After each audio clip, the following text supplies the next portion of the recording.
What's up, everybody? It's Harvey Slater, Holistic Nutrition Coach. How's it going? So today I'm going to show you how to make a super fast, easy cauliflower soup in your Instant Pot using this beautiful Romanesco cauliflower.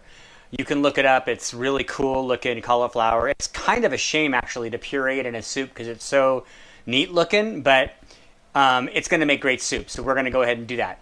And some other recipe, some other time, will feature the actual beautiful Romanesco cauliflower, and we won't puree it. So anyway, what I have here is just a few very simple ingredients. This is a very quick, straightforward soup. If you've ever worked with an Instant Pot, it's a great way to put together a lot of nutrient-dense foods and get a dinner out really fast when you're in the middle of your busy week. So here you go. We'll go ahead and get started. We're going to go ahead and just put everything in here. We just dump it all in. So we've got the cauliflower. That's one head of Romanesco cauliflower, just broken up into manageable pieces. This is one yellow onion. This is about 4 cloves of garlic, and you don't have to chop it too much because it's going to cook down in the Instant Pot, and we're going to puree it later. So you don't have to spend a lot of time prepping this. And then we have 1 quart of vegetable broth. You can also use chicken broth, bone broth if you want, depending on what your personal tastes and needs are.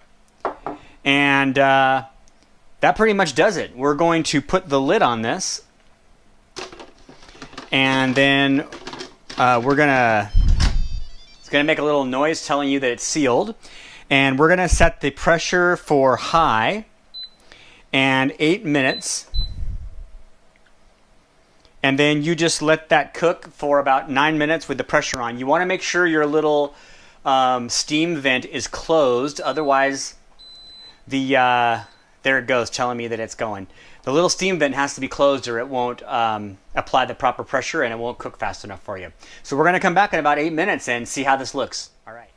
All right, so the timer just went off on the Instant Pot, and what we're going to do is we're going to take the little air valve and we're going to open it to the venting setting so that the hot air can all be vented out. Otherwise, it's not safe to open the lid. So we're going to do that right now, and then we're going to get back to it. All right, we took all the steam out of the pot. When the steam's done, you're able to take the top off.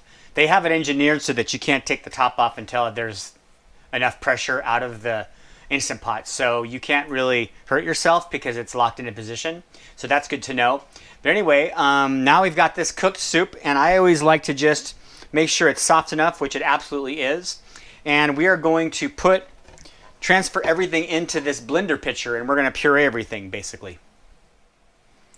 And to this blender of cooked cauliflower and onions and everything, we're going to add about 1/4 cup of fresh chopped parsley. Again, you don't have to chop it that much because it's going to be pureed anyway.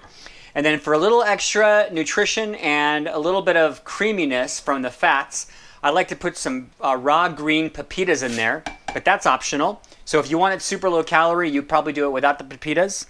But if you want it a little bit creamier and a little more rich, with a little more protein and healthy fats, then you'd go ahead and add those pepitas.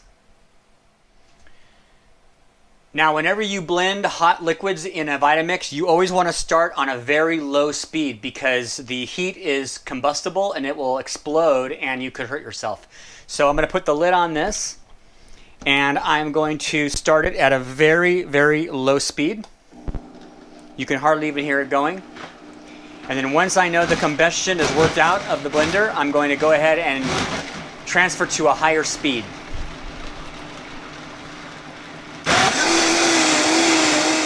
All right, and this is a beautiful puree now, and I basically just have the pot from the inside of the Instant Pot, and I'm going to put this back in there because it's a little easier to work with it when it's not in that deep, narrow blender.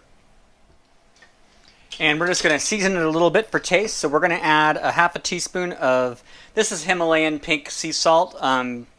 You can use any kind of sea salt you want. Just make sure it's a good quality salt. And then I always like to put some fresh cracked pepper. Some people, when they make lighter pureed soups, they use white pepper so that the speckles of the pepper don't show up. I'm not really that concerned about that. That's up to you. And then I always like to put a little nutritional yeast in these soups because it gives it a creamy, buttery flavor. It also provides a lot of extra nutrition. But that is completely optional. If you want a little bit more of a clean flavor and just from the cauliflower itself, you can leave the nutritional yeast out. If you want to, flavor it up with some dairy flavor, then you want to put this in. So for now, I'm actually going to leave it out because I just want to see how it tastes without it. I'm just mixing the seasonings together, but isn't that a beautiful green color? I mean, just look at that. It's gorgeous, right? We're going to taste it for a little seasoning.